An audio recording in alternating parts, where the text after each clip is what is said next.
Dottore.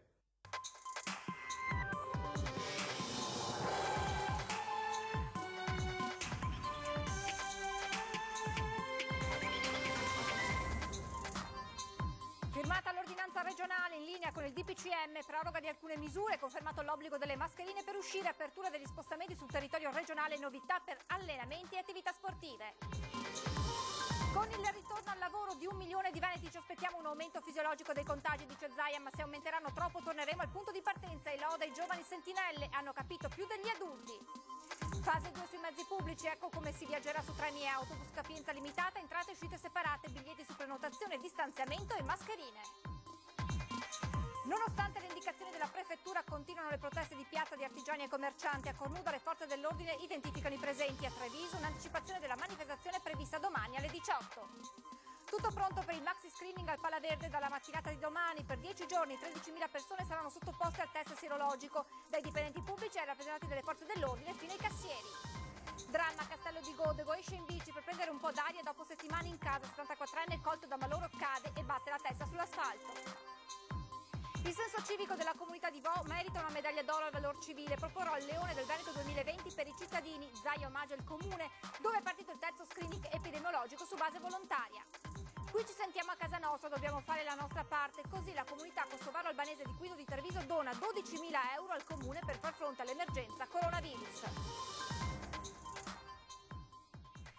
Buonasera, buona domenica, ben ritrovati con le notizie da Treviso e provincia. In primo piano i dati confortanti, bisogna dire, del bollettino serale emanato dall'azienda Zero. Ebbene, sono 18.339 complessivamente il totale dei casi positivi in Veneto, con 21 casi totali, quindi un incremento davvero molto basso rispetto ai bollettini precedenti. Gli attualmente positivi sono 7.299, 1.523 i deceduti tra strutture ospedaliere ed extraospedaliere, 9.517 negativizzati. Scende il numero degli isolati domiciliari, in isolamento domiciliare 6.830 e scende anche il numero delle persone ricoverate in ospedale, sono 949 con meno 6 pazienti rispetto al bollettino di questa mattina.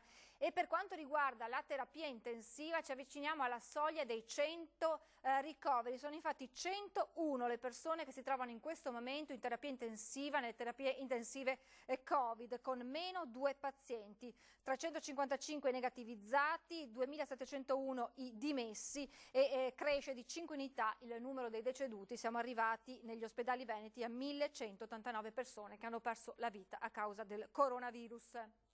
Dati quindi che fanno ben sperare in vista di una fase 2 che inizia domani 4 maggio. E proprio alla vigilia di questo nuovo appuntamento oggi il presidente Zaia ha firmato una nuova ordinanza con molti comuni in linea con il DPCM del governo, ribadito però l'obbligo della mascherina quando si esce di casa.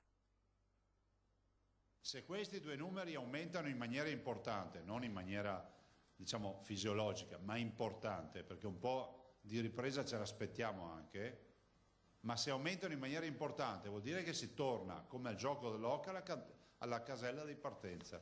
Con questa premessa, richiamando tutti i veneti ad un senso di responsabilità fondamentale per affrontare la fase 2, il presidente Zaia ha presentato la nuova ordinanza regionale che sarà in vigore fino al 17 maggio, suddivisa in 30 titoli per renderla ancora più chiara. È un'ordinanza che non è in contrapposizione con le scelte nazionali. Il primo punto chiarisce gli spostamenti nel territorio regionale. Le visite ai congiunti sono ammesse in tutto il territorio regionale. Per congiunti si intendono coniugi, partner conviventi e delle unioni civili, persone legate da legame affettivo stabile, parenti fino al 6° grado e affini fino al 4° grado.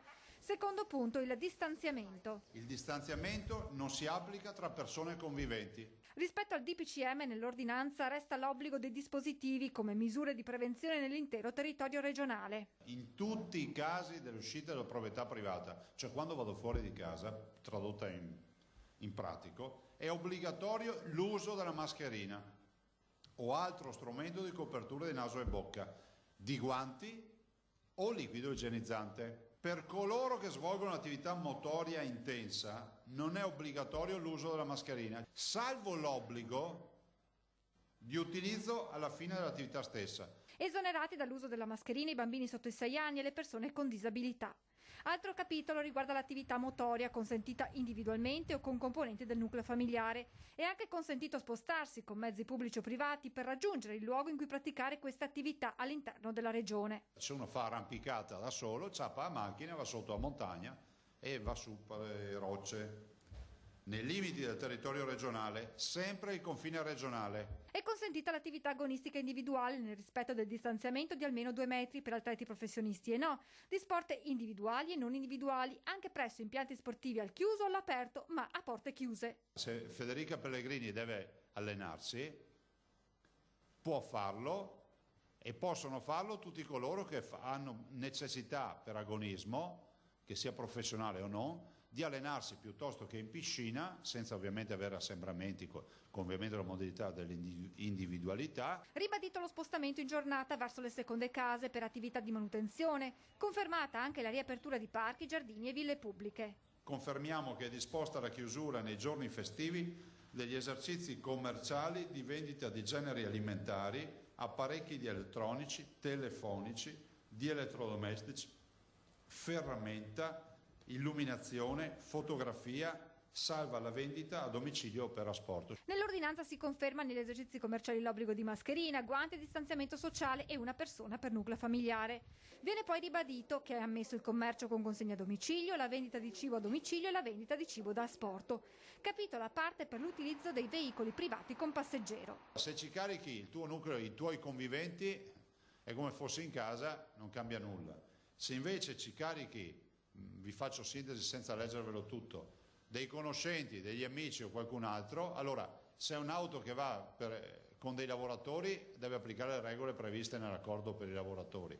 Se è un'uscita per diletto o per altre motivazioni, accade che se non sono conviventi o c'è il metro di distanza in auto, che è difficile da programmare, oppure la mascherina. Misure precauzionali in ambienti di lavoro. Noi applichiamo tutti, e sono in allegato, tutto l'accordo nazionale. Autorizzata la vendita mediante distributori automatici, riconfermate le misure per i mercati e della vendita in forma ambulante. Consentita poi la navigazione. Cimiteri aperti su tutto il territorio regionale. Sono consentite le cerimonie funebri con l'esclusiva partecipazione dei congiunti e comunque fino a un massimo di 15 persone. Con funzione da svolgersi preferibilmente all'aperto. Consentita l'apertura di biblioteche solo per prestito, confermata la manutenzione di aree verdi e naturali, come la possibilità di spostarsi in orti, terreni agricoli e boschi per autoconsumo. Un'ordinanza, ha ribadito Zaia, che vuole solo tutelare la salute dei cittadini, ai quali va l'appello di utilizzare la mascherina anche se sono ancora troppi coloro che non lo fanno nel modo corretto, come stanno segnalando in questi giorni soprattutto i ragazzi. I ragazzi sono le nostre prime sentinelle nel territorio. Faccio appello ai ragazzi che lo dicano agli adulti cosa si deve fare, perché l'incoscienza e l'irresponsabilità di pochissimi va a ripercuotersi sulla libertà di tutti. Disciplina e responsabilità dimostrata anche dai più piccoli, come questa bambina di 8 anni che ha mandato la foto della sua bambola con tanto di mascherina. C'è qualcuno che ha molti più anni degli 8 anni e non ci arriva ancora a capirlo. Durante la conferenza stampa il Presidente Zaia ha parlato anche della comunità di Vo, dove da ieri in forma volontaria è partito il terzo screening epidemiologico. Per il governatore la risposta dei cittadini è da premiare. Ma Vo deve avere una medaglia al merito, deve avere un'onorificenza, ma non lo sto dicendo come battuta, lo valuti anche il Capo dello Stato. Perché? Perché penso che vedere una comunità che ci rappresenta, sono veneti, che si mette a disposizione, bimbi compresi, ma voi vi ricordate da bimbi quando c'è da fare la puntura? Sono i bambini in fila che si fanno fare il prelievo del sangue e tutti lì dedicano ore a mettersi in fila e quindi abbiamo 3.000 prelievi di sangue, poi verrà fatto la mappatura del genoma, verrà fatto il test serologico, il tampone, guardate che è una roba unica, parlate di questo, non è solo un case history di natura sanitaria, ma è anche di natura di civiltà, di senso del bene comune. 50 volontari stamattina, i primi 2 giorni 1650 prelievi. Guardate, io ho visto le foto, i bimbi in coda lì a fare il prelievo, magnifici, quindi veramente i miei complimenti a quelli che sono, direi anche, cioè, la sublimazione dei veneti ce l'abbiamo a voce per quello che hanno fatto, veramente ci stanno facendo fare una figura di altissima qualità a livello internazionale e anche di un grande segnale di civiltà. Ve lo anticipo, dirò a Ciambetti che dia il premio Leone, il Leone che si dà come riconoscimento annuale a un'autorità che venga data alla comunità di Vo, assolutamente. L'abbiamo dato a Federica Pellegrini l'anno scorso e io penso che sia pronto Vo. So che lì c'è tutto un comitato di gente che pensa, verifica, però Vo bisogna dargli un premio straordinario, va dato. Ma evito incidenti diplomatici, io glielo darei anche subito, ma siccome c'è il Leone del Consiglio e tutto per la Regione, è giusto che chiedo che si valuti fino in fondo questo. Treviso oggi si è letteralmente ripopolata, una Treviso inedita rispetto alle immagini che siamo stati abituati a vedere durante il lockdown. Sole e caldo hanno convinto i trevigiani a tornare in piazza, mascherine, guanti, distanze di sicurezza, ma non tutti. Qualcuno ha scelto di passeggiare senza alcun dispositivo.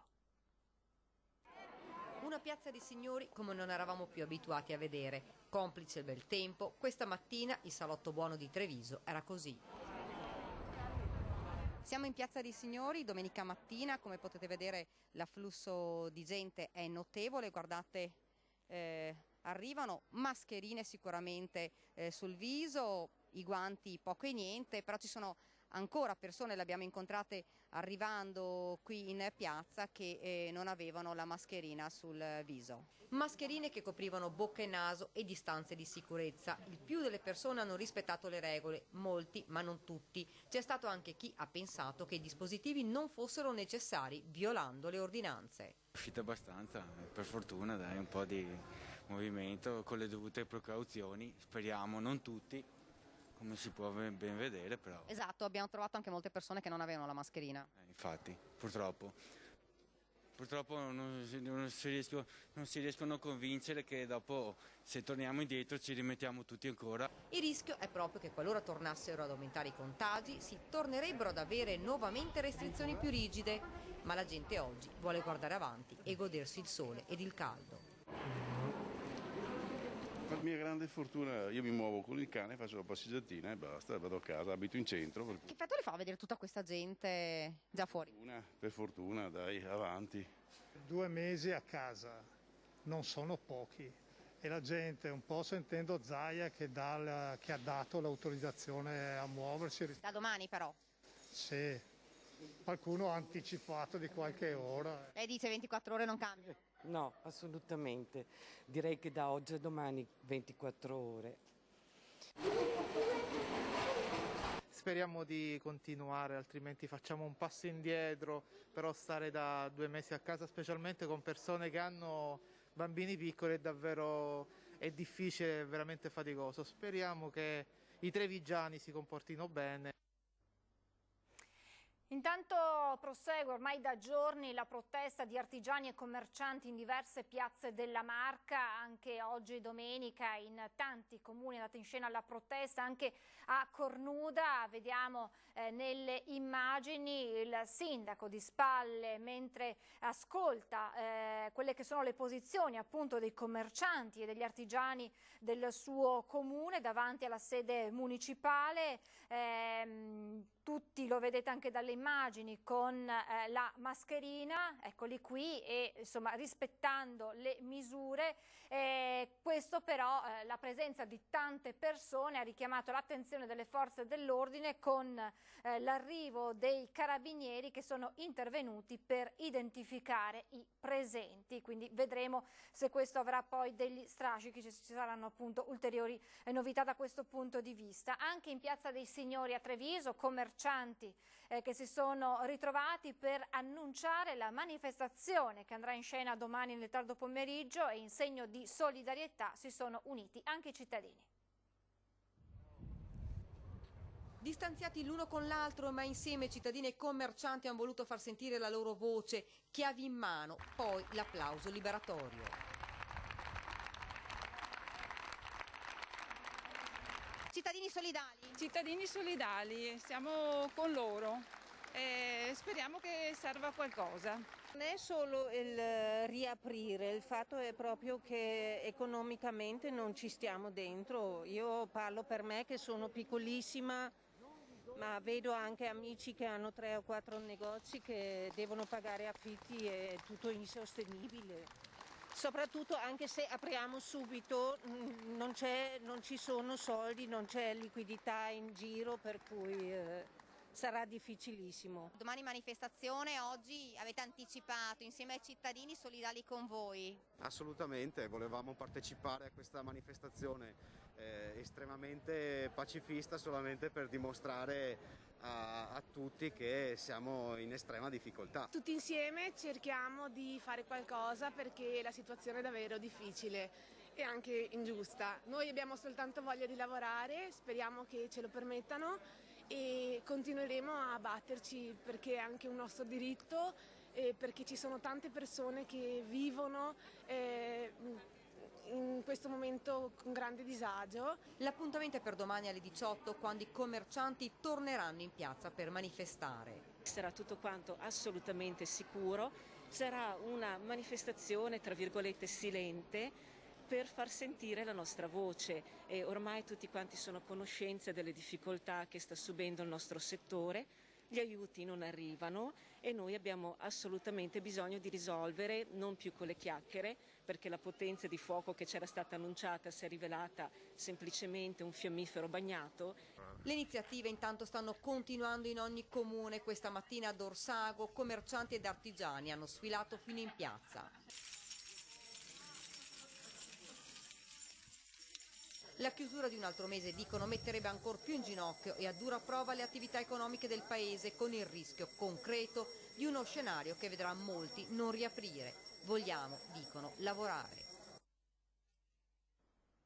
Scene simili anche a Zero Branco, dove questa mattina è andata in scena la protesta di commercianti e artigiani scesi in piazza. L'obiettivo comune è quello di tornare presto a lavorare. In segno di protesta hanno prima fatto tintinnare le chiavi, poi le hanno appoggiate a terra. L'applauso infine liberatorio. Ormai l'esasperazione per questa situazione è davvero alle stelle. Iniziative, come vi abbiamo già detto, sono ormai nelle piazze di diversi comuni. Anche a Roncade commercianti con cartelli in mano hanno riconsegnato le chiavi della loro attività.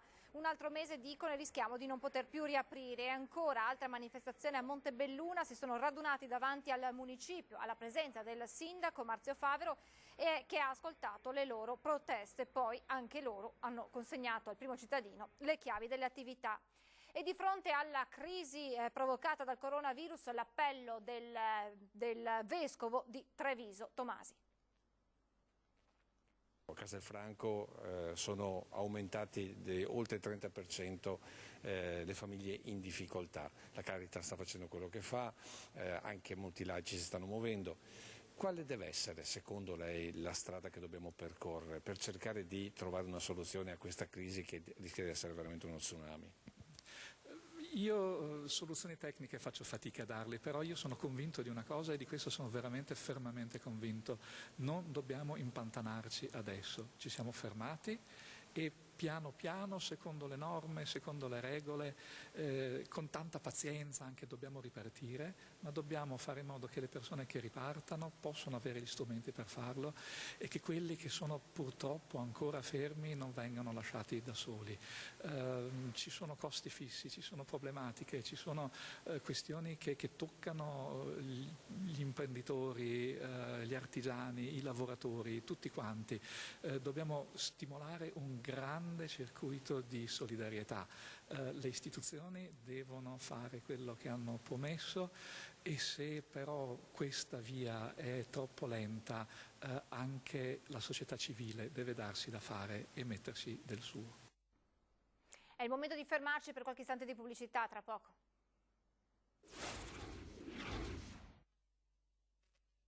Mondo. Rieccoci in diretta per vedere che cosa accadrà con le nuove regole per quanto riguarda la fase 2 su mezzi pubblici, treni e autobus. Responsabilità, rispetto delle regole e uso della mascherina sono queste le parole d'ordine per i viaggiatori che domani saliranno a bordo di autobus e treni. Quello dei mezzi di trasporto pubblici è uno degli aspetti più delicati della fase 2, al quale da settimane l'assessore De Bertis sta lavorando con le aziende. Fondamentale però la collaborazione dei cittadini. Gli utenti dovranno continuare ad utilizzare la mascherina. È opportuno che utilizzino o i guanti oppure il gel igienizzante.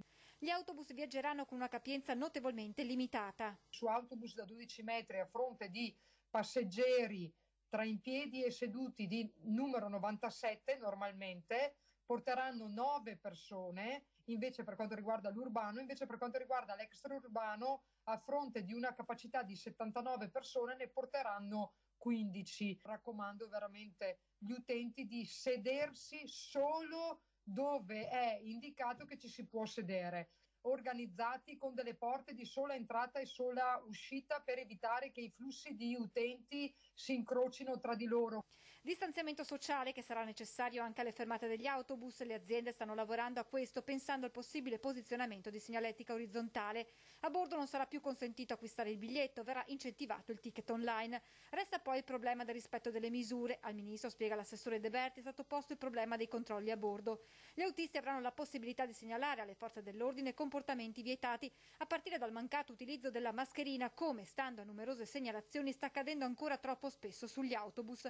Pensare a corpi speciali per la vigilanza sarebbe una sconfitta, dice il presidente Zaia, che però poi lancia una provocazione. Perché non possiamo avere un sensore? Perché sarebbe da rifiutare le cure a chi non la porta. Lo dico ovviamente come provocazione. Quando arrivi in ospedale noi non sappiamo se ti sei comportato bene o male. Però se potessimo saperlo, almeno sapremmo chi abbiamo davanti. Avremmo anche un dato epidemiologico, perché se uno non la porta capisci perché ti arrivi in ospedale. Per quanto riguarda i treni, da domani sarà attivo il 53% dei convogli, poi giornalmente si valuteranno i flussi per adottare ulteriori decisioni. In questi giorni Trenitalia sta lavorando per allestire tutti i vagoni con le varie indicazioni. Ovviamente i treni da allestire sono tantissimi, per domani non saranno allestiti tutti, ma ci vorrà qualche giorno. Come per gli autobus, anche in treno obbligo di mascherina e attenzione al distanziamento a bordo e sulla banchina in stazione. Gli accessi alle stazioni, soprattutto quelle presidiate, saranno contingentati e regolamentati. Ci saranno delle porte di entrata e delle porte di uscita, anche lì con dei percorsi. Verrà messa l'indicazione delle porte dove si potranno essere utilizzate per salire, le porte dove potranno essere utilizzate solo per scendere. Verranno indicati i sedili dove non ci si può sedere. Intanto da Treviso sono partite le indicazioni che hanno permesso agli scuolabus di ottenere il pagamento di fatture essenziali per la loro sopravvivenza, e un nome storico dell'autonoleggio fa una proposta al presidente di MOM Colladonna. Non è che la MOM domani possa comprare 50 autobus in più e assumere 50 autisti in più per andare a sopperire a una situazione contestuale che non sappiamo quanto dura. Quindi mettiamoci a disposizione. Affrontare insieme pubblico e privato il servizio di trasporto ai cittadini nel tempo del contagio.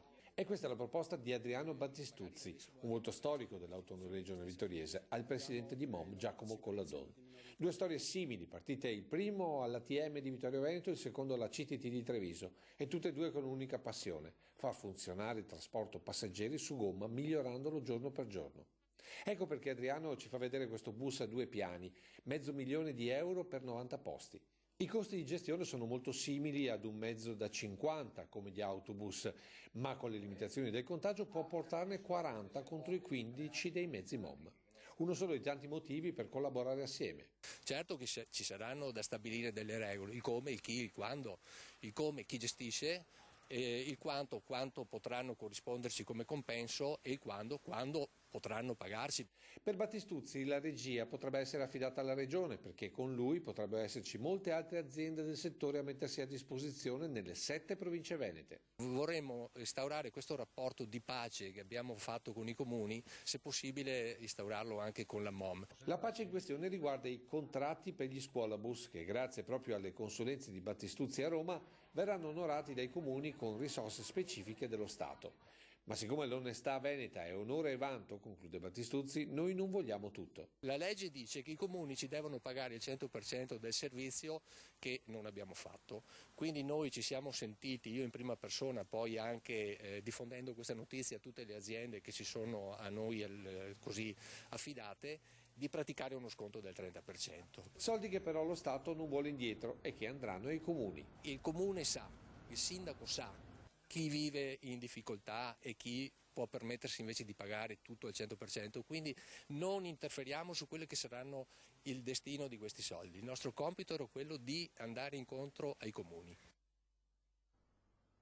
Intanto domani mattina dalle 9 al via il maxi screening al Palaverde per dipendenti pubblici e privati, rappresentanti delle forze dell'ordine, volontari di Croce Rossa e Protezione Civile, cassieri di supermercati alimentari ma anche vigili del fuoco. Sono essenzialmente queste le categorie interessate allo screening di massa che da domani fino al 14 maggio si svolgerà al Palaverde di Villorba e coinvolgerà 13.000 persone che saranno sottoposte a test sierologico. I convocati sono stati contattati via mail e ogni giorno saranno 1 migliaio le persone sottoposte al test. L'obiettivo è svolgere un centinaio di test ogni ora con i cittadini che saranno scaglionati per evitare assembramenti. Il parquet del Palaverde sarà suddiviso in 12 postazioni separate per evitare eventuali contagi. Chi dovesse risultare non aver tracce di contagio potrà far ritorno a casa. Diversamente chi ne avrà tracce sarà sottoposto a tampone e messo in isolamento per 2 giorni fino all'esito del test.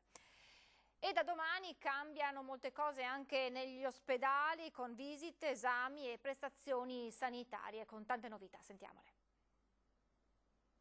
Fase 2 significa anche la graduale ripresa delle attività sanitarie ordinarie secondo le priorità assegnate e con nuove regole di accesso. Gli ospedali, distretti e il Dipartimento di Prevenzione dell'ULSS 2 ritorneranno gradualmente alla normale attività con la ripresa di tutte le prestazioni.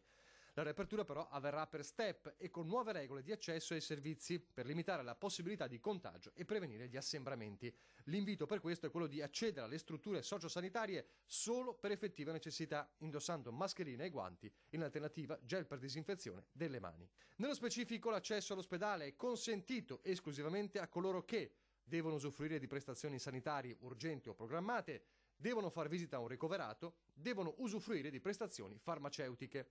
Non sono ammessi accompagnatori, ad eccezione di quelli a supporto di minorenni, persone disabili o comunque non autosufficienti, persone fragili in genere o con difficoltà linguistiche. L'ingresso ai bambini è consentito soltanto per motivi sanitari e possono essere accompagnati da un solo genitore. Una volta entrati, gli utenti autorizzati dovranno recarsi al luogo dove viene eseguita la prestazione entro 15 minuti dall'orario prefissato, attendere nel rispetto della distanza di 1 metro e una volta eseguita la prestazione lasciare l'ospedale. Le visite ai degenti sono autorizzate a una sola persona, esclusivamente dalle 19 alle 20 e per una durata limitata. Le visite sono invece vietate nei reparti Covid, internistici e negli altri reparti in cui le condizioni cliniche dei pazienti ricoverati sono particolarmente fragili. Altro capitolo. Nel pronto soccorso sono previsti percorsi differenziati di accesso per pazienti Covid e non Covid, indicati da apposita segnaletica. È opportuno recarsi al pronto soccorso solo per traumi e ferite o altre condizioni di emergenza o dopo aver interpellato il proprio medico curante o di continuità assistenziale. Inoltre, gradualmente nelle prossime settimane riprenderà l'attività al pubblico anche dei servizi sociosanitari territoriali, con tempi e modalità che saranno comunicati successivamente, ma sempre nel rispetto delle linee guida regionali per la prevenzione del contagio. Da lunedì 11 maggio l'accesso ai prelievi sia nelle sedi ospedaliere che in quelle distrettuali è previsto solo su prenotazione. Fino a quella data sarà invece possibile accedere senza prenotazione. Infine, da domani sarà possibile prenotare prestazioni in classe di priorità U entro 72 ore, prestazioni in classe di priorità B entro 10 giorni, prestazioni in classe D entro 30 giorni, percorsi controlli oncologici e materno-infantili e infine controlli a breve per riacutizzazioni. Intanto sul sito del Viminale è disponibile il nuovo modulo per l'autocertificazione per gli spostamenti utilizzabili da domani. Può comunque essere ancora utilizzato il precedente modello barrando le voci non più attuabili. L'autodichiarazione, spiega il Ministero, è in possesso degli operatori di polizia e può essere compilato al momento del controllo. Un infarto mentre era in sella alla sua bicicletta. È morto così il 74enne Ignazio Civiero, ex muratore, residente a Castello di Godego. Stamane verso le 8 l'uomo è stato colto da un improvviso malore mentre stava attraversando in bici via Musone per prendere un po' d'aria dopo mesi di quarantena. Purtroppo però il cuore non avrebbe retto allo sforzo e dopo essere caduto ha sbattuto la testa sull'asfalto ed è così deceduto nonostante il tempestivo intervento dei sanitari del SUEM intervenuti insieme ai carabinieri. Andiamo adesso a Vasconna di Carbonera, dove ha sede l'ITA SRL, azienda che importa mascherine e che con il limite di prezzo fissato dal governo ha dovuto annullare tutti gli ordini. Tutte le aziende che fino ad oggi importavano il prodotto dall'Estremo Oriente, l'unico posto dove in questo momento storico vengono prodotte queste mascherine, non potranno più farlo, perché se il prodotto deve andare a 50 centesimi al pubblico, nessuno di noi potrà avere non solo il margine, ma andare a pari con il prezzo. Acquistare mascherine ad un prezzo equo è un diritto, soprattutto per dispositivi di protezione che oggi sono obbligatori e che, come le mascherine chirurgiche, andrebbero cambiate almeno 2 volte al giorno. Ma lo stesso diritto dovrebbero averlo le imprese che importano mascherine in Italia e che ad oggi, con il prezzo di massima fissato dal governo, non hanno alcun margine. Noi in questo momento alla fonte paghiamo il prodotto circa 25 centesimi. A questo va aggiunto un costo di trasporto. Il costo di trasporto ovviamente rispetto alla prima della pandemia è completamente variato. Prima della pandemia non c'era bisogno di importare oggi per domani le mascherine, quindi venivano importate via mare. E via mare hanno tempi più lunghi ma costi nettamente più bassi. Le mascherine oggi viaggiano in aereo ad un costo di 16 euro al chilo contro i 3 euro al chilo di una volta, e così, conti alla mano, in Italia il prodotto arriva ad un prezzo di 40 centesimi più IVA, si sale a 48. Le mascherine poi arrivano alla vendita al dettaglio, dunque con un secondo intermediario. Diciamo che in questo momento è un prezzo utopistico.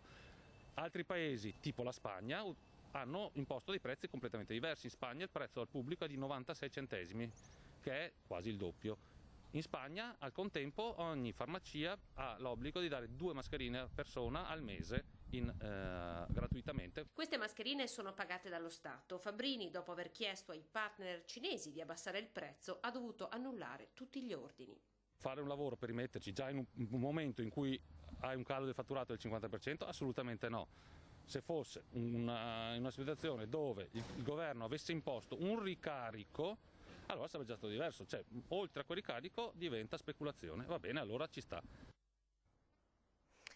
Qui siamo a casa nostra, dobbiamo fare la nostra parte, così la comunità kosovara albanese di Quinto di Treviso dona 12.000 euro al comune per far fronte all'emergenza coronavirus.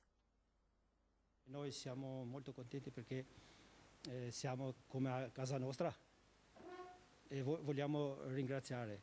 A parlare è Bayram Descu, uno dei componenti della comunità kosovaro-albanese di Quinto di Treviso. Assieme ad altri connazionali, una ventina fra artigiani e piccoli imprenditori, si è fatto promotore di una raccolta fondi a favore del comune per far fronte all'emergenza da Covid-19. Motore del gesto un sentimento di reciprocità tra Veneto e Kosovo che ha origini lontane. 1999 era guerra in Kosovo. Un gruppo, una decina di medici che sono andati direttamente dal Veneto qua, hanno aiutato gente che erano in guerra. Immigrati da una ventina d'anni, la loro casa oggi è stabilmente qui, il lavoro, la famiglia, la comunità, un'integrazione raccontata dai fatti. La statua di Madre Teresa di Calcutta, ad esempio, lungo la Noalese, è opera loro, donata 2 anni fa alla città di Quinto.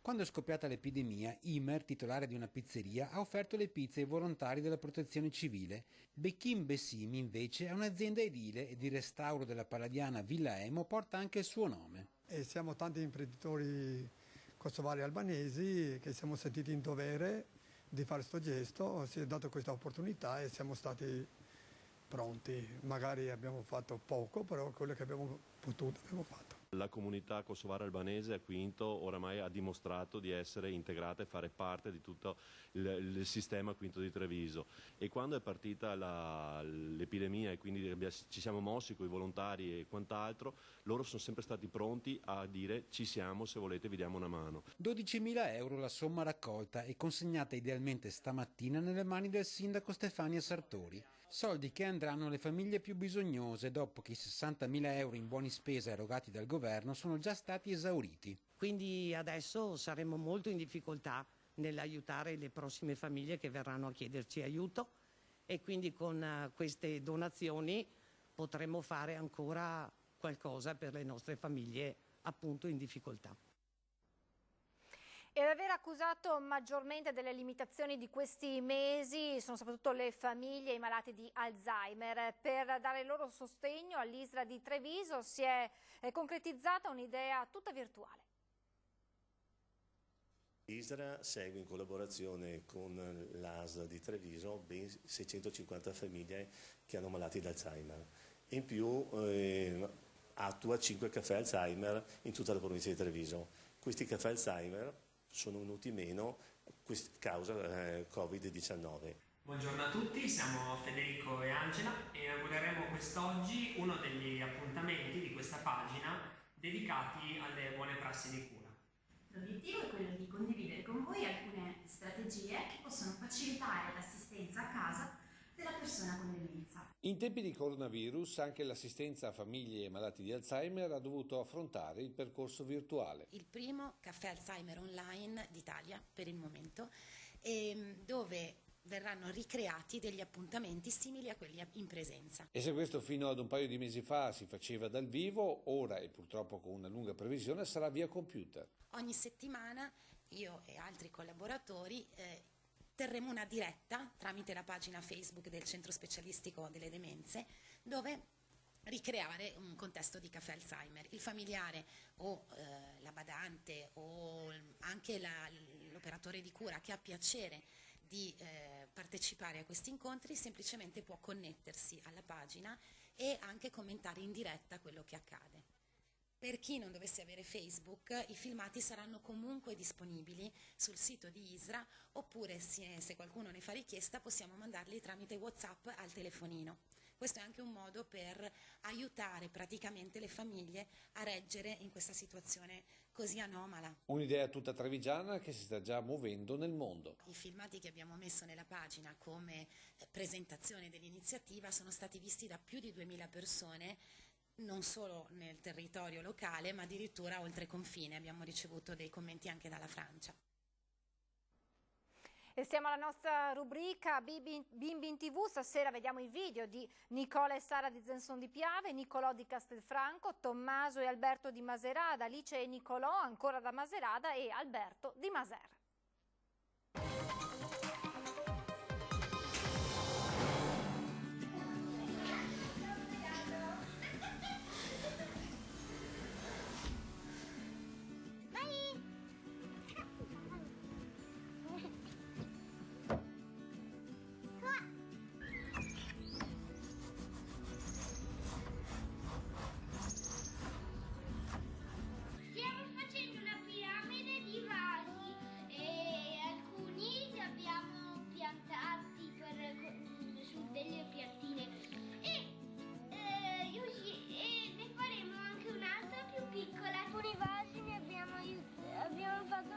Per voi.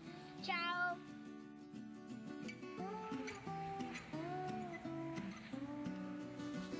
La torta di nocciole. Ti esci? Ciao, sono Alberto da Maserata sul Piave. Anche se in questi giorni devo stare a casa, ne approfitto per suonare il flauto.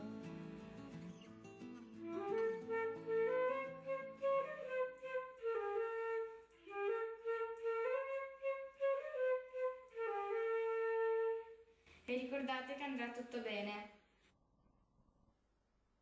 Andrà davvero tutto bene, anche voi potete continuare a mandarci il vostro video, il numero WhatsApp 351 17 55 340, brevi video possibilmente con il cellulare in orizzontale, storie, giochi, passatempi dei vostri bambini durante questi giorni in casa, che potranno così diventare energia per tutti. Siamo in chiusura, adesso le previsioni del tempo e poi dopo una pausa pubblicitaria torniamo con l'ultima parte della nostra edizione straordinaria. Grazie per l'attenzione, arrivederci.